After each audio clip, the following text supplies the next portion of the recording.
Can I draw a face using only squares? And more importantly, should you try it?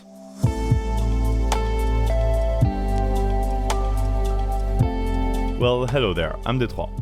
I have a list of things I want to draw. It's quite a long list because for every drawing I do, I add like 5 more ideas I want to explore.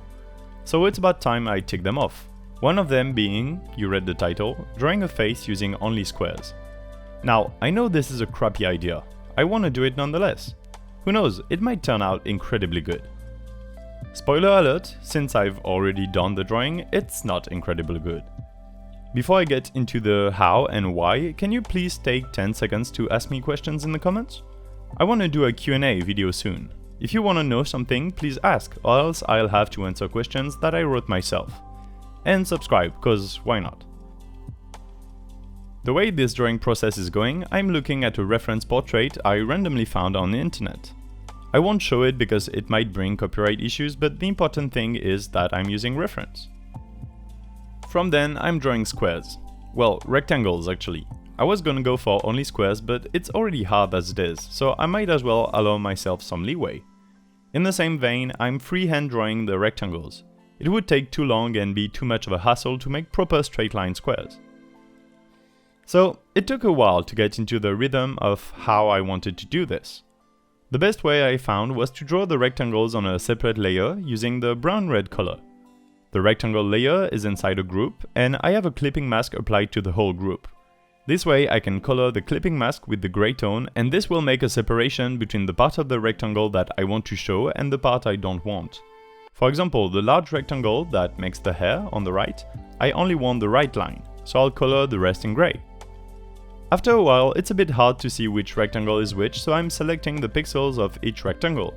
For that, you can press Ctrl and click on the layer thumbnail, and that will select the pixels of that layer. Then I move on to the clipping mask and make sure only the right part is grayed out. Below everything, I added a few layers for flattening the whole shape. When I add a rectangle that changes the outline, I can modify the silhouette using that.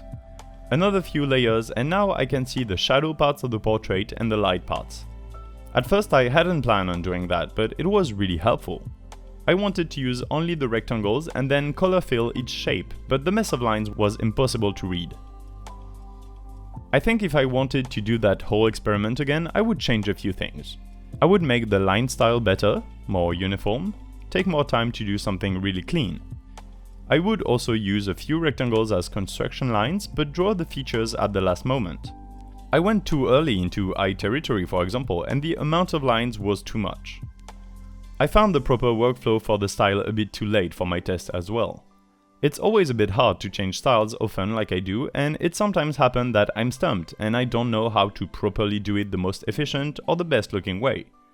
Usually when this happens, I make a test drawing, I learn from it, and when I'm ready I move on to the proper one.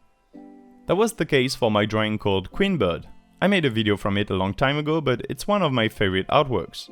I drew a portrait of a half-bird, half-woman person called Queen Bird in a mosaic style, like stained glass.